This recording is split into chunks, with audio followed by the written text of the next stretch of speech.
Acuérdense que son pocos minutos por cada uno, porque si no, después ya no vamos a dar chance de... Tenemos que terminar los dos temas pendientes.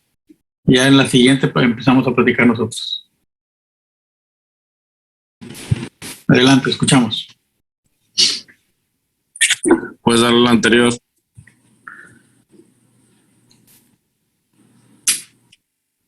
Anterior.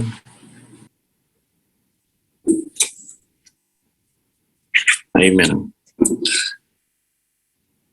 Vamos a hablar acerca de lo que es la reevaluación.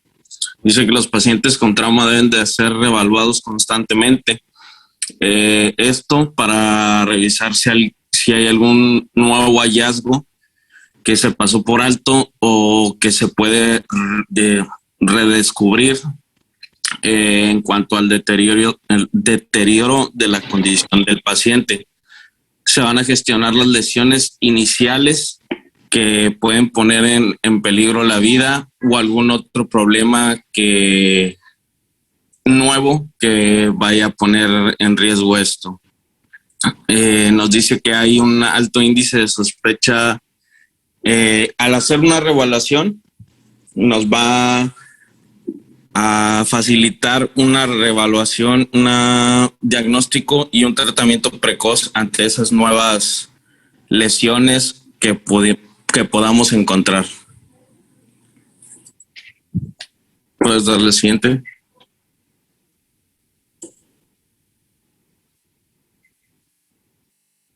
El siguiente. Nos dice que es importante la monitorización de los signos vitales constantemente para esto mismo de encontrar nuevos problemas. Ya viene siendo las constantes vitales, como vienen siendo la frecuencia cardíaca, la presión arterial, la temperatura, incluso la saturación de oxígeno y muy esencialmente la producción de orina. Nos dice que en los adultos la producción de orina va a ser de 0.5 mililitros por kilogramo por hora y en pacientes pediátricos mayores a 1 año va a ser de 1 mililitro por kilogramo por hora. Dice que es primordial el alivio del dolor en estos pacientes traumatizados. Muchas veces las lesiones, en especial al músculo esquelético, como en pacientes policontundidos, producen dolor y ansiedad en pacientes que están conscientes. Y es importante una analgesia eficaz que va a ser mediante la administración de opiáceos o ansiolíticos. Nos dice que estos medicamentos hay que evitar aplicarlos por vía intramuscular. De preferencia tiene que ser por vía intravenosa. Y nos dice que estos fármacos deben ser utilizados con un criterio muy especial y en dosis muy bajas, porque estos medicamentos nos pueden provocar depresión del sistema respiratorio o incluso provocarnos cambios hemodinámicos. Y ahora vamos a hablarles acerca del trabajo en equipo. En cuanto al sistema de la ATLS, nos dice que incluye generalmente un líder y un manejador de la vía aérea. Se va a requerir también una enfermera de trauma y un técnico de trauma. Estos dos primeros, que vienen siendo el líder y quien maneja la vía, tienen que ser los que mayormente conozcan los principios de la ATLS. El líder va a supervisar y va a dirigir desde la preparación del área antes de que el paciente llegue al hospital, como se dice el manejo prehospitalario, hasta que ya está en el entorno. También el líder va a asignar lo que vienen siendo las funciones de cada uno de los participantes en el equipo durante el evento. Siguiente. Las funciones nos dice que van a depender de la evaluación del paciente, incluyendo el manejo de la vía aérea. El líder va a ser el que va a asignar a cada persona. Nos dice que las funciones van a ir desde desnudar al paciente, exponerlo, colocar lo que viene siendo los equipos de monitorización, algún electro o cualquier otro equipo, la permeabilidad de una vía intravenosa para colocar los medicamentos y para tomar lo que vienen siendo los laboratorios que se lleguen a requerir, y un escriba que va a ser el que va a llevar el conteo y la, ¿cómo se dice? Todo lo que se va administrando en el paciente, que se va a dedicar solamente a esto. Nos dice que a la llegada del paciente, el líder va a supervisar la entrega por parte de los paramédicos o el personal de emergencias hacia nosotros. Siguiente.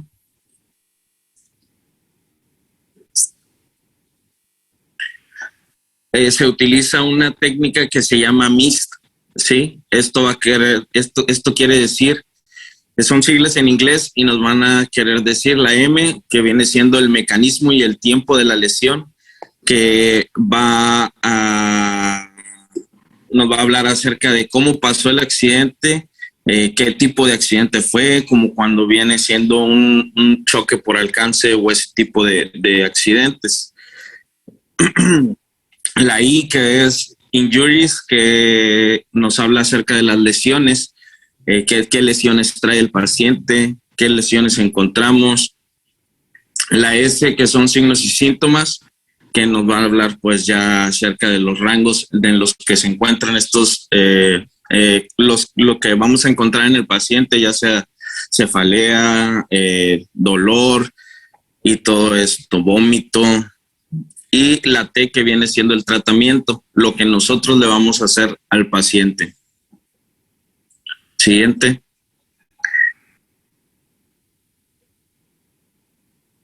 Siguiente. Nos dice que a medida que va avanzando el evento, se va a evaluar lo que viene siendo el ABC.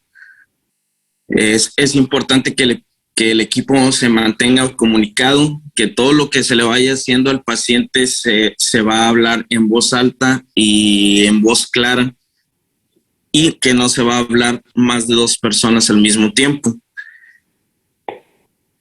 Nos dice que al realizar órdenes o indicaciones se va a dirigir a un solo individuo, que por lo general va a ser el que está llevando el tiempo y el registro de todo lo que se realiza, y a esa persona se le va a decir lo que se va a hacer.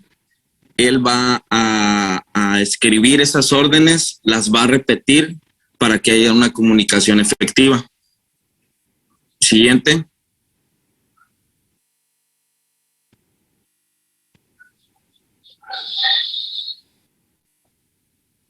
Siguiente. Nos dice que el líder comprueba el progreso de la evaluación periódicamente. Va a estar al tanto de todo lo que se va haciendo y, por ejemplo, él es quien va a decirle al personal que está registrando si se va a realizar una teletórax, si se va a realizar un nuevo laboratorio, si se va a hacer algo nuevo. Él es el que lo ordena y quien va a revisar los resultados de estos estudios o de esto que se solicitó. También va a evaluar lo que viene siendo el estado del paciente y cómo va evolucionando. También si tiene que ser trasladado hacia otro hospital en caso de que ese hospital no cuente con las cosas o que haya que hacer un movimiento hacia otra área, como viene siendo la UCIA o cualquier otra área que ocupe. Siguiente.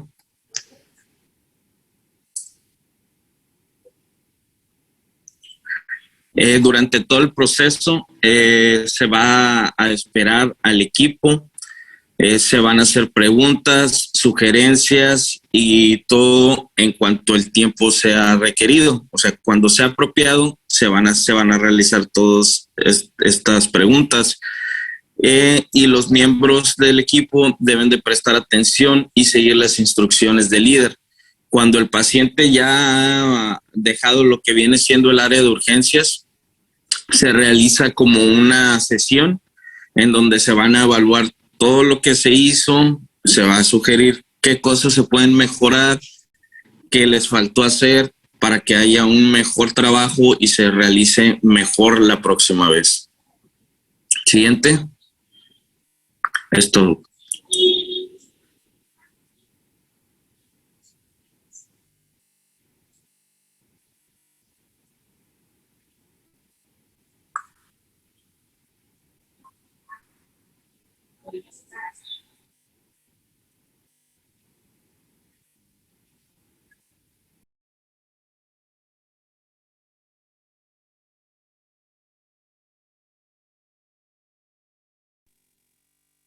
Buenas noches, mi nombre es Dayami y soy parte del equipo 2. Vamos a explicarles acerca del estado de choque. Aquí les traje dos definiciones, una es del Tratado de Cirugía y el otro es de los principios de medicina interna. Aunque una es más corta que la otra, los dos nos dan a entender que el choque es un conjunto de signos y síntomas ocasionados por un bajo suministro de oxígeno comparado con la demanda, ¿a qué nos va a llevar? A una falla orgánica.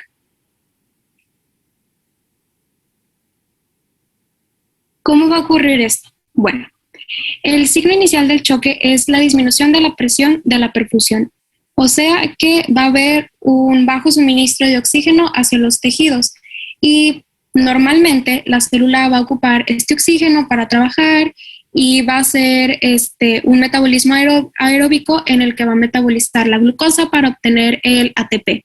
Sin oxígeno, la célula se va a ver obligada a cambiar totalmente su metabolismo a uno que sea anaeróbico, en el cual el piruvato se va a convertir en lactato y casi no va a haber ATP. Esto va a ocasionar dos cosas. Primero es que todos estos productos de desecho de este metabolismo se van a desechar al torrente sanguíneo y se van a poder detectar como una acidosis metabólica o como una elevación del lactato sérico.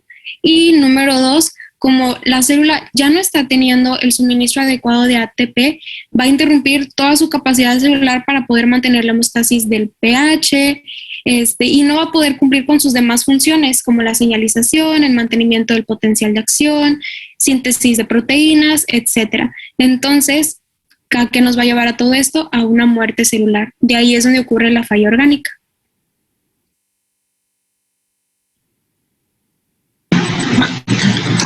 Bueno, mi nombre es Flor y yo les voy a hablar sobre la respuesta que tiene el organismo ante el estado de choque. Primero vamos a ver una respuesta cardiovascular. Se va a dividir en macrocirculatoria y microcirculatoria. La macrocirculatoria va a abarcar el corazón y el lecho vascular y la micro, el lecho capilar. Lo que tenemos aquí es que se va a incrementar el tono simpático. Esto va a generar una vasoconstricción en los precapilares cutáneos del músculo estriado y del riñón, provocando así un aumento de la presión arterial. Este aumento de la presión arterial va a incrementar la resistencia periférica total para intentar minimizar la pérdida de la caída de la presión. A su vez, va a generar también una venoconstricción para minimizar la pérdida de volumen. En el corazón se va a incrementar la frecuencia cardíaca, va a haber más contractibilidad y va a aumentar la demanda miocárdica. Todo con el fin de que no llegue a un fallo, ya que si llega a haber un fallo, se genera una isquemia cardíaca generando una falla de la bomba.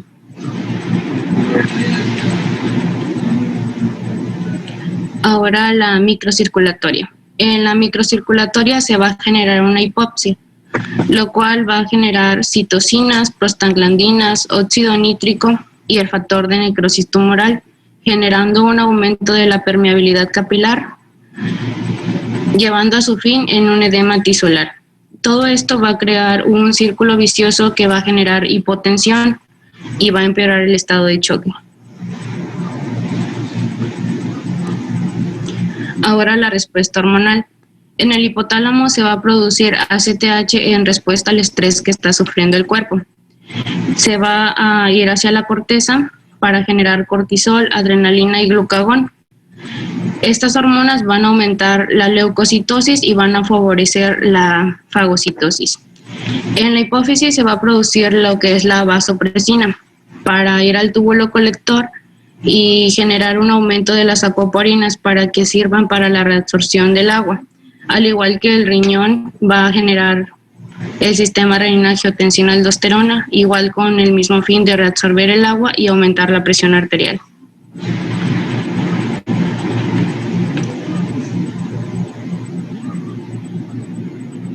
Y por último tenemos la respuesta inmunológica. Esta se divide en innata y en adquirida. La que va a funcionar aquí es la innata. Al haber un daño se va a intentar reparar por medio de señales de peligro. Estas señales de peligro van a ir hacia los patrones moleculares relacionados con el daño, que van a ser reconocidas por los receptores de reconocimiento de patrón y los receptores tipo TOL. Estos van a generar una respuesta inflamatoria y va a haber una producción excesiva de citocinas, perpetuando así el estado de choque y hasta llegar a empeorarlo.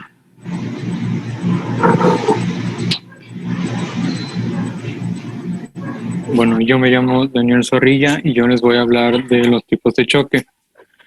El tipo de choque se va a clasificar en base al origen, ya sea un choque hipovolémico, cardiogénico, distributivo.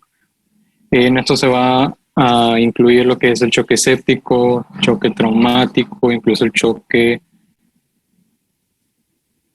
Bueno, y el obstructivo, por último, que como el mismo nombre lo dice, es por una obstrucción en el retorno venoso de la circulación al corazón. Yo les voy a hablar del choque hipovolémico, que por definición, es un choque causado por pérdida del volumen circulante y se va a clasificar en dos. Primero vamos a hablar del hemorrágico, que como el mismo nombre lo dice, es por pérdida de sangre en base a una hemorragia. Esto se va a clasificar tiene dos clasificaciones, una que es en base a las manifestaciones clínicas y tomando en cuenta la pérdida de volumen sanguíneo, y otra que es una clasificación de déficit de base, que va de la mano con la pérdida de sangre y el grado de acidosis. Obviamente, entre más alto el grado, las manifestaciones o se van a acentuar o va a haber algún tipo de deficiencias, y también en base al grado, entre más alto, más alto es el porcentaje de mortalidad o incluso de necesidad de transfusión sanguínea o incluso una transfusión masiva.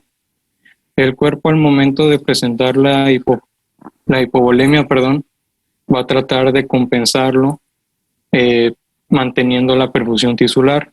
Va a estimularse el sistema nervioso simpático y va a producir taquicardia, aumento de la contractilidad cardíaca y vasoconstricción. Esto también se tiene que tomar en cuenta, ya que esta misma compensación va a presentar manifestaciones en el paciente.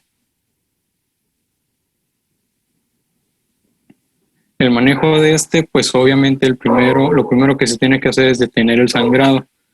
Una vez que se detiene, se tiene que reponer el volumen perdido. Se puede utilizar solución de Ringer lactato o Hartmann y se utiliza iniciando de 1 a 2 litros de solución en adultos o en pediátricos 20 mililitros sobre kilogramo. En casos de hemorragias exsanguinantes, se tiene que transfundir de manera inmediata sangre tipo negativo. No se puede transfundir otro tipo de sangre más que esta, o incluso en algunos casos pueden utilizar el globo oclusivo de la aorta, ya que impidiendo el flujo del sanguíneo vascular central, por ende se impide que haya un flujo distal. También se estudiaba mucho el uso de la proteína oligomérica hemeritrina para el transporte de oxígeno, para así usarlo como una tipo alternativa de lo que es los paquetes eritrocitarios, pero como mencioné, sigue en estudio. Y en casos de sangrado no evidente, poniendo como ejemplo vago el sangrado de tubo digestivo, se tiene que hacer los estudios diagnósticos necesarios y una vez hechos se abarca el tratamiento en base al diagnóstico que se da en esos estudios.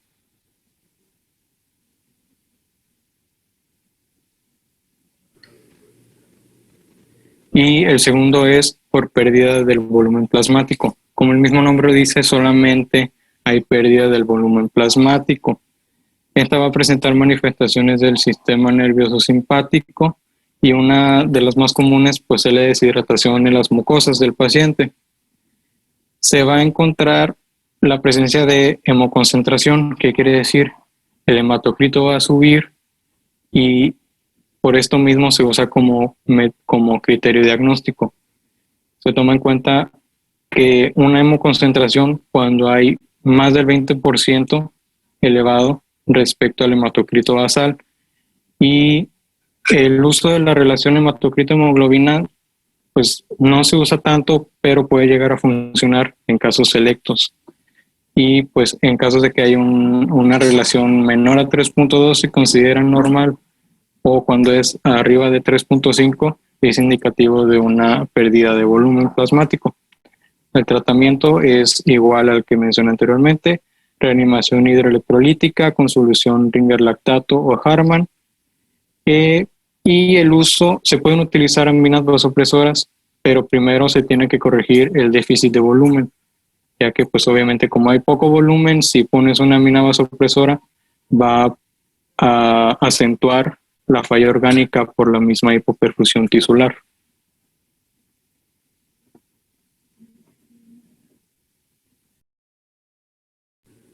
Me presento, soy Daniela Fuentes y yo les hablaré sobre el choque cardiogénico.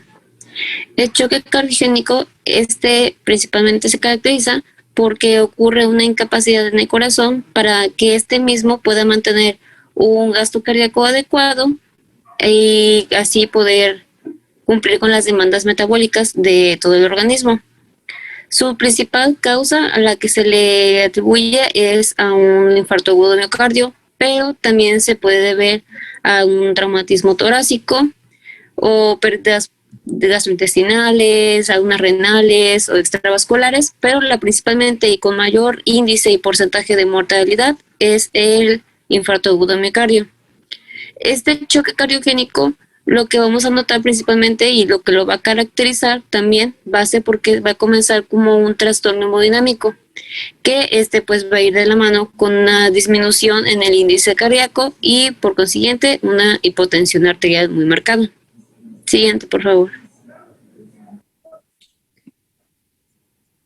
Ok. En el estado del paciente, en las características clínicas, lo principal que vamos a encontrar es ya sea una congestión vascular, que esta puede ser central o periférica, o una hipoperfusión tisular.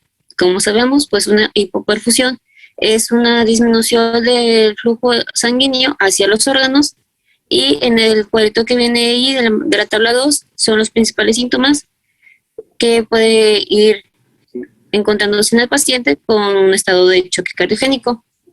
Estos síntomas y cuadro clínico se va a diagnosticar, además del examen físico, también por medio de unos exámenes de laboratorio, como son, por ejemplo, las enzimas cardíacas, que las principales que debemos de enfocarnos es en la troponina y en el péptido natriurético, que estos se van a encontrar elevados. También va a estar elevado los niveles de lactato, algunas enzimas hepáticas, de creatinina, y podremos encontrar un estado de acidosis metabólica, así como también una saturación venosa. Estos son más que nada en los de laboratorio, pero también nos podemos ayudar y basar en algunos estudios de gabinete, como la ecografía y algunos electrocardiogramas, si es que pues el tiempo lo permite en un estado cardíaco. Para el tratamiento, el principal, lo que se ha encontrado actualmente y lo que marca las guías, es que el índice de mortalidad se ha encontrado muy favorable en pacientes que se realiza una revascularización temprana. Pero además de esta revascularización, uno de los objetivos principales ante este tratamiento es que el cuerpo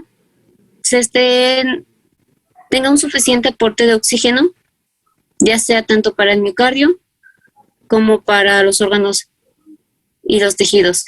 Y esto también se va a ir regularizando por medio de la administración de líquidos nootrópicos o algunos vasopresores. Siguiente, por favor.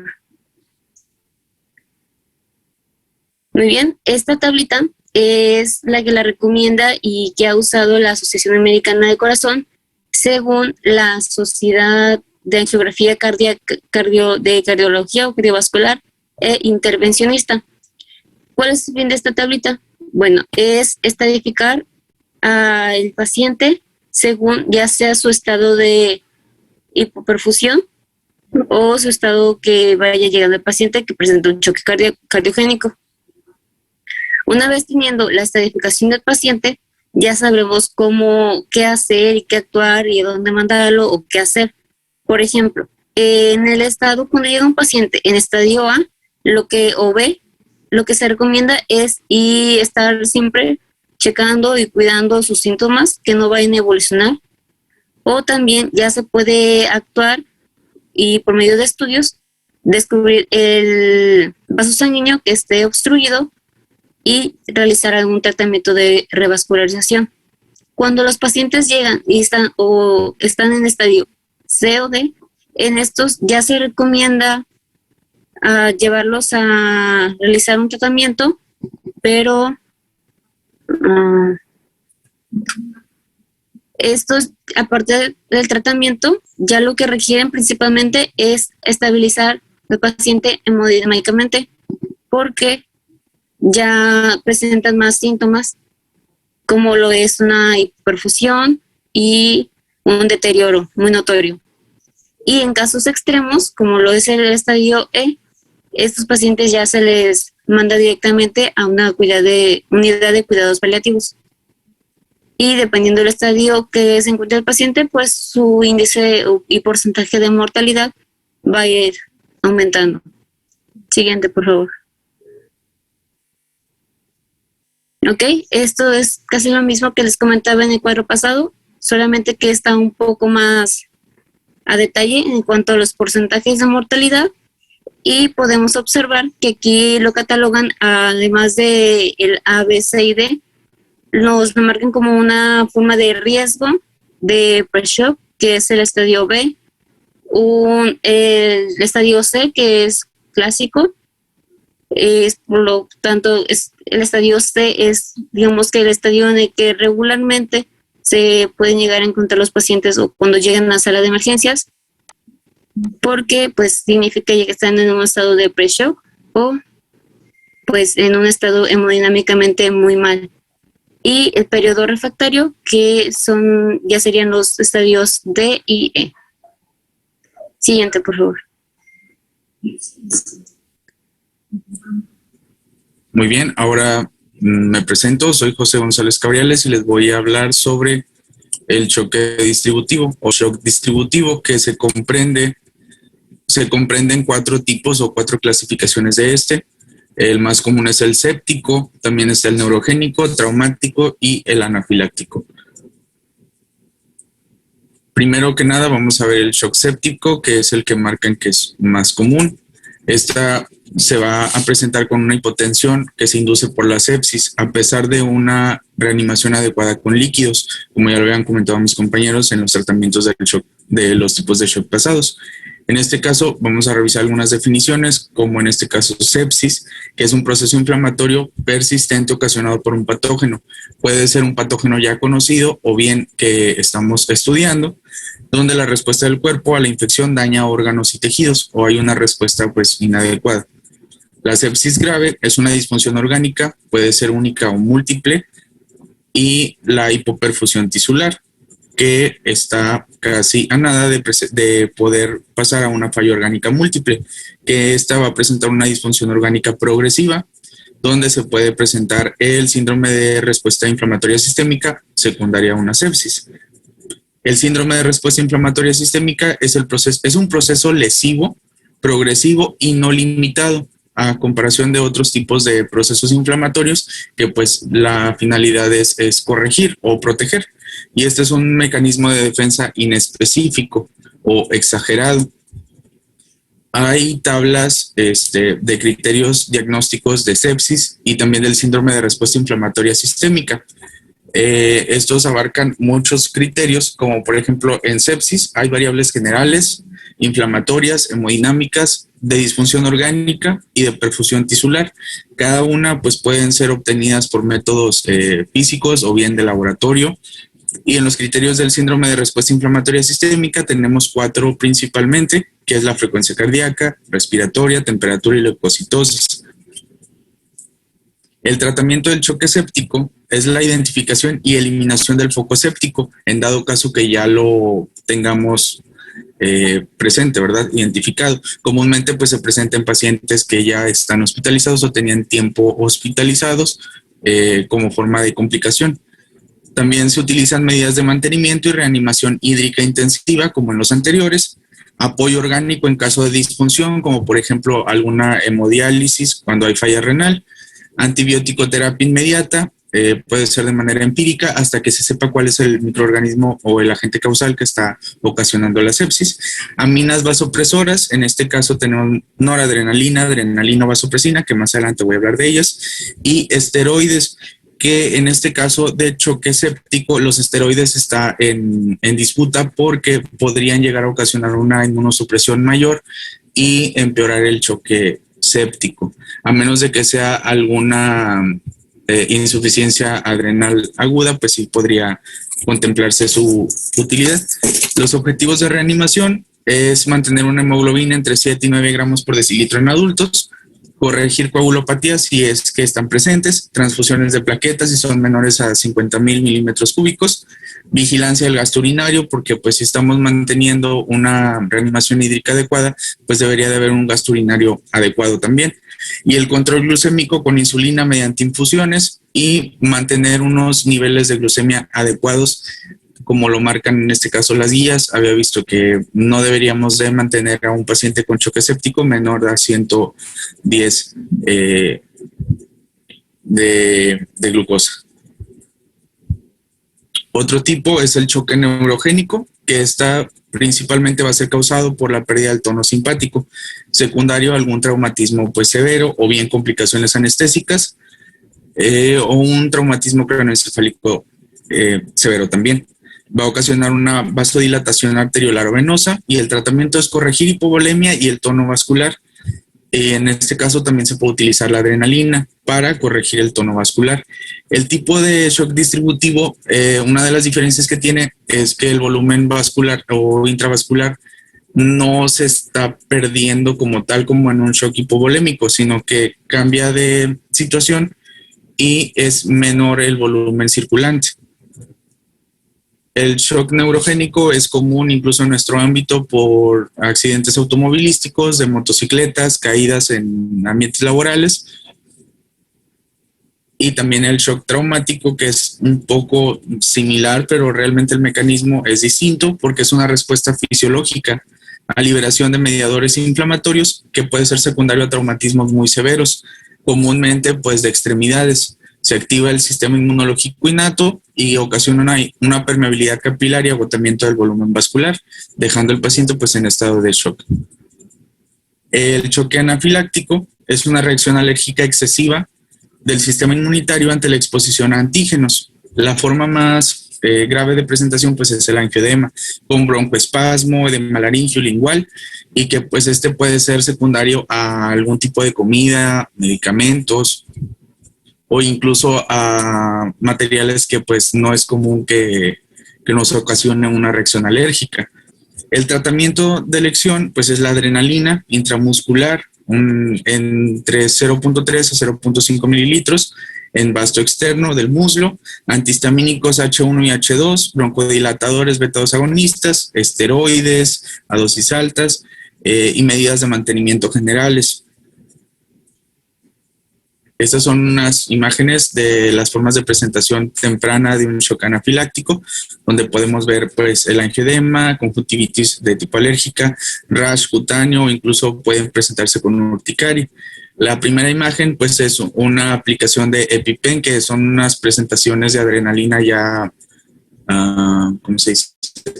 Seccionadas, dosificadas, perdón, para cuando cuando se presentan estos casos de shock o el inicio del shock.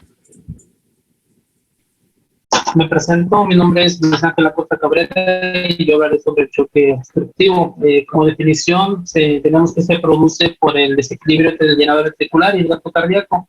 Aquí habrá una disminución del gasto cardíaco debido a una obstrucción aguda del flujo en la circulación, a lo que provocará a lo que será provocado por una inadecuada perfusión a los tejidos debido a los factores mecánicos, que más adelante voy a mencionar unos ejemplos. Su etiología del choque obstructivo se clasificará en dos grupos, en intracardíacas y no cardíacas, siendo las no cardíacas las más frecuentes, donde las intracardíacas pertenecerá a la estenosis mitral, la obstrucción de prótesis valvular, que es una de las más frecuentes en este grupo, y los tumores intrínsecos, que puede desarrollarse a futuro a lo largo del tiempo, dependiendo del crecimiento del tumor, a un neumotoras a tensión, debido al crecimiento del tumor. Y en el grupo de las no cardíacas están lo que es el neumotoras a tensión, que es uno de los más frecuentes y más mortales, el taponamiento cardíaco y la trombolia pulmonar masiva. El cuadro clínico, aquí es muy importante, más que nada, conocer el cuadro clínico de este tipo de choque, debido a que el cuadro clínico, dependiendo del cuadro clínico que presenta el paciente, va a corresponder a su etiología, y dependiendo de la etiología va a depender un tratamiento muy diferente a cada uno, no va a ser generalizado, va a cambiar el tratamiento. En este caso, en el cuadro clínico, la mayoría de las etiologías va a presentar lo que es una hipotensión, hipoxia y cianosis.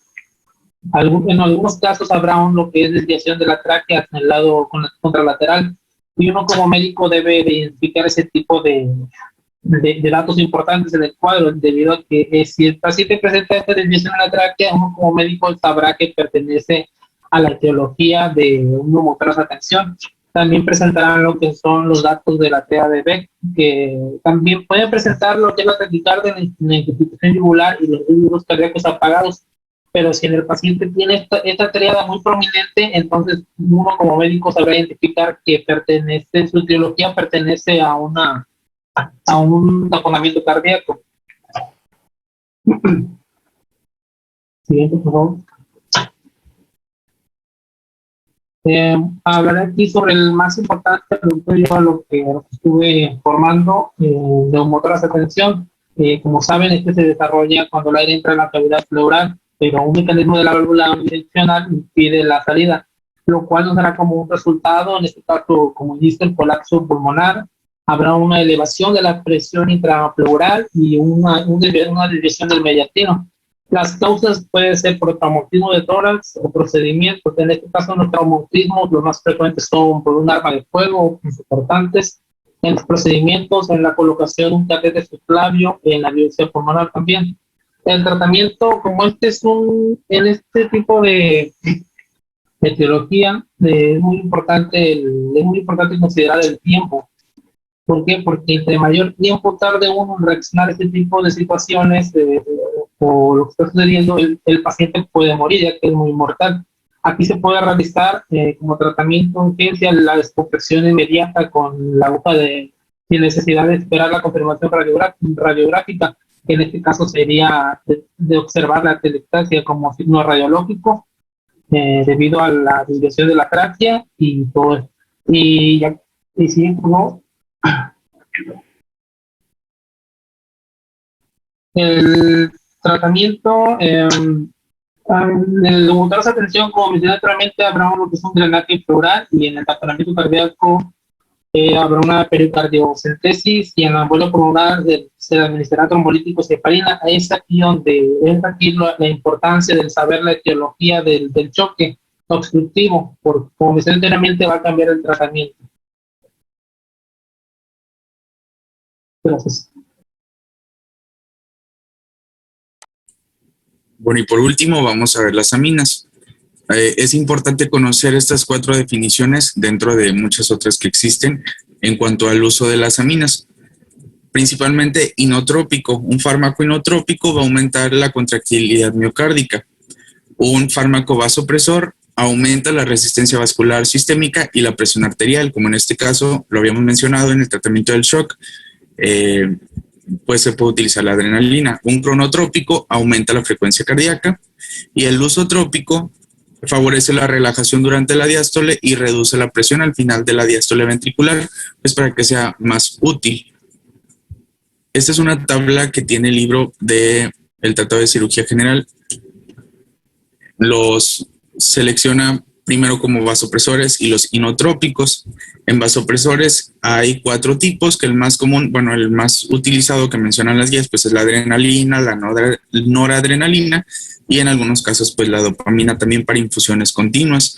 En este caso pues la adrenalina se puede utilizar por vía intramuscular a dosis muy pequeñas o dosificadas, o también mediante una infusión continua, dependiendo la respuesta que tenga el paciente. Lo importante de esto es mantenerlos a una dosis respuesta, porque si se mantienen por un tiempo muy prolongado pueden exacerbar los datos del choque, incluso pueden hacerlos de manera irreversible cuando no es bien controlado. Y los inotrópicos, pues la dobutamina, la milrinona y el levosimendan. Cuando hay vasopresores en exageración o en cantidades mayores, se pueden utilizar fármacos como la fentolamina pues para reducir su efecto. Y eso sería todo de nuestra parte. No sé si alguien tenga alguna pregunta.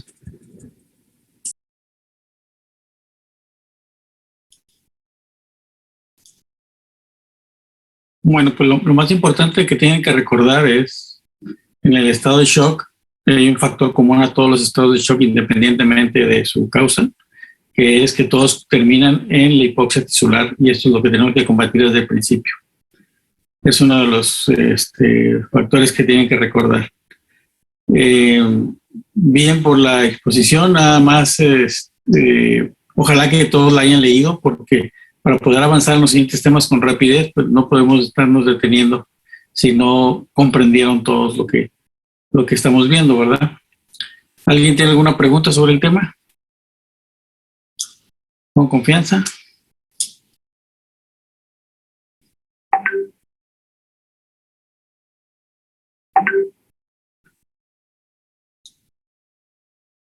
¿En silencio total? ¿O es mi micrófono? ¿O es mi bocina? Todo viendo. Ok.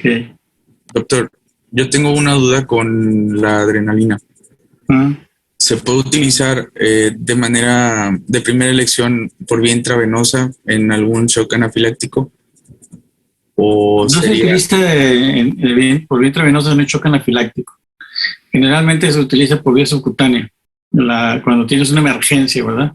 Se aplica cuando tienes la comprobación de que efectivamente tienes un shock anafiláctico y que tienes la evidencia de la provocación y que tienes la evidencia de que generalmente hacen angioedema, empiezan con dificultad respiratoria y luego viene la hipotensión. Ante esa situación, sí es correcto y se aplica por vía subcutánea la adrenalina.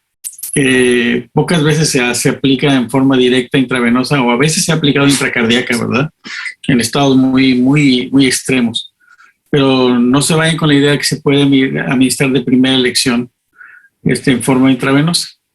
Hay casos, yo tuve la experiencia de un caso de una trabajadora de nosotros del municipio en uno de los eventos públicos, le picó una abeja en un labio y ella es alérgica a la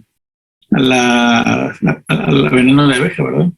Desarrolló un shock anafiláctico y bueno, fue una reacción anafiláctica, ¿verdad? Antes del shock, fue primero una reacción con dificultad respiratoria, angioedema.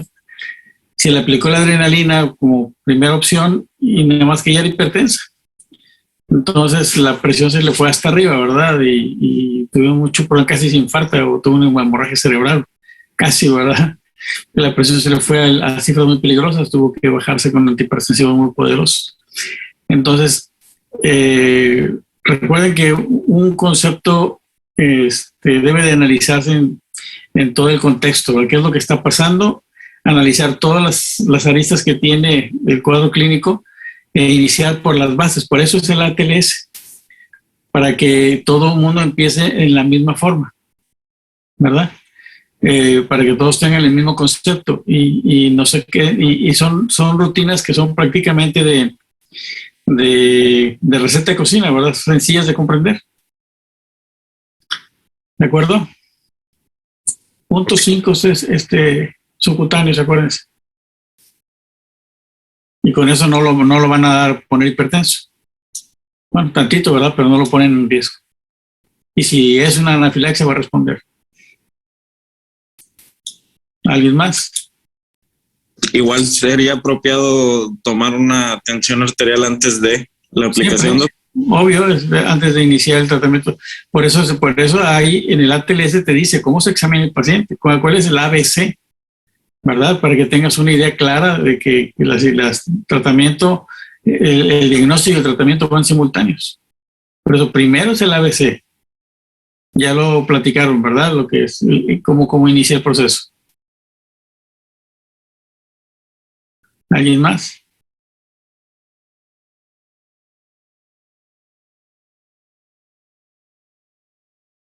Si no, pues ya seguimos adelante.